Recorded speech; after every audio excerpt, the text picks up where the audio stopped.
एक interesting news आई है जो दिखने में सिंपल लगती है पर थोड़ा डीप सोचिए तो काफ़ी इंपॉर्टेंट हो जाती है।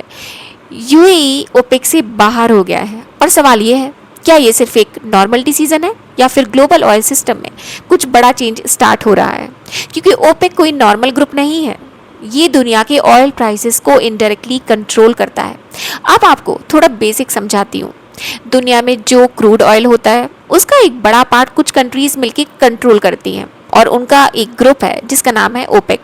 इसका फुल फॉर्म होता है organisation of the petroleum exporting countries.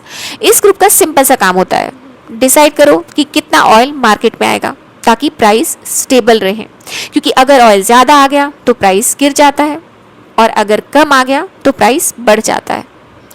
अब आपको एक आइडिया देना ज़रूरी है। ओपेक दुनिया के टोटल ऑयल प्रोडक्शन का रफली 30 से 40% तक इन्फ्लुएंस करता है, मतलब डायरेक्ट या इनडायरेक्ट वे में ग्लोबल ऑयल प्राइस पे इसका काफ़ी इम्पैक्ट होता है। अब असली स्टोरी यहाँ से स्टार्ट होती है। यूएई ने पिछले कुछ सालों में अपनी ऑयल प्रोडक्शन कैपेसिटी काफ़ी इंक्रीज की है। उन्होंने हैवी इन्वेस्टमेंट किया, नए ऑयल फील्ड्स डेवलप किए, तो नेचुरली उनका थॉट था कि अगर हम ज़्यादा ऑयल प्रोड्यूस कर सकते हैं तो हमें उसका बेनिफिट मिलना चाहिए। लेकिन प्रॉब्लम ये थी कि ओपेक में सब कंट्रीज़ को एक फिक्स्ड कोटा फॉलो करना होता था और यहाँ पे थोड़ा सा डिफरेंस स्टार्ट हुआ। सऊदी अरेबिया का मानना था कि अगर सब ज़्यादा ऑयल प्रोड्यूस करने लगे तो प्राइस गिर जाएगा, और यूएई का पॉइंट था कि हमने कैपेसिटी बनाई है तो हमें यूज़ करने दिया जाए। अब एक इम्पॉर्टेंट चीज़ समझ लीजिए, ओपेक का फॉर्मेशन हुआ था 1960 में, इनिशियली 5 कंट्रीज़ के साथ, और धीरे धीरे ये एक्सपैंड होता गया।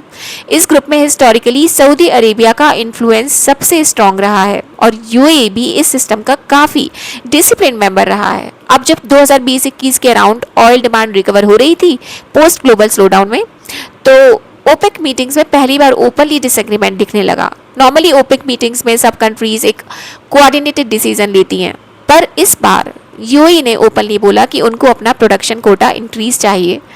यहीं से सिचुएशन थोड़ी सी सीरियस होने लगी, क्योंकि जो ग्रुप नॉर्मली बहुत डिसिप्लिन हुआ करता था उसमें अब अलग अलग इंटरेस्ट दिखने लगे। सऊदी अरेबिया का फोकस था स्टेबिलिटी पे और यूएई का फोकस था एक्सपेंशन और फ्लेक्सिबिलिटी पे, और ये डिफरेंसेस धीरे धीरे कॉन्फ्लिक्ट्स में बदलने लगा। फिर फाइनली यूएई ने डिसीजन लिया। उन्होंने सोचा कि अगर हर बार कोटा और रिस्ट्रिक्शन के अंदर रहना है तो हम अपनी स्ट्रेटेजी खुद फॉलो करते हैं, और इसीलिए उन्होंने ओपेक से एग्जिट कर दिया फाइनली। अब सवाल ये है कि इसका दुनिया पे क्या इफेक्ट होगा। शॉर्ट टर्म में तो कोई बड़ा शॉक नहीं आएगा, पेट्रोल कल से सस्ता या महंगा हो जाए ऐसा कुछ नहीं है, ऐसा इंस्टेंटली तो नहीं होगा। लेकिन लॉन्ग टर्म में इंटरेस्टिंग चेंजेस आ सकते हैं, बिल्कुल आ सकते हैं। ऑयल प्राइसेस थोड़ा अनस्टेबल हो सकते हैं और कंट्रीज़ भी अपने इंडिपेंडेंट स्ट्रेटजीज फॉलो करना स्टार्ट कर देंगी। इंडिया जैसे कंट्रीज़ के लिए ये इम्पॉर्टेंट हो जाता है क्योंकि हम ऑयल इंपोर्ट करते हैं। अगर सिंपल लैंग्वेज में समझा जाए तो ये सिर्फ एक कंट्री का एग्जिट नहीं है, ये एक सिग्नल है कि पुराने ऑयल कंट्रोल सिस्टम में क्रैक्स दिखने लगे हैं। तो ओवरऑल ये न्यूज़ छोटी लग सकती है, पर इसका long term impact global level पे इम्पॉर्टेंट हो सकता है। आप क्या सोचते हैं, क्या ये ओपेक की चेंज होने की शुरुआत है? वीडियो अच्छी लगी हो तो लाइक और शेयर ज़रूर करें, और ऐसे ही इन्फॉर्मेटिव वीडियोस के लिए मेरे चैनल को सब्सक्राइब करें। मिलते हैं नेक्स्ट वीडियो में। Thanks for watching.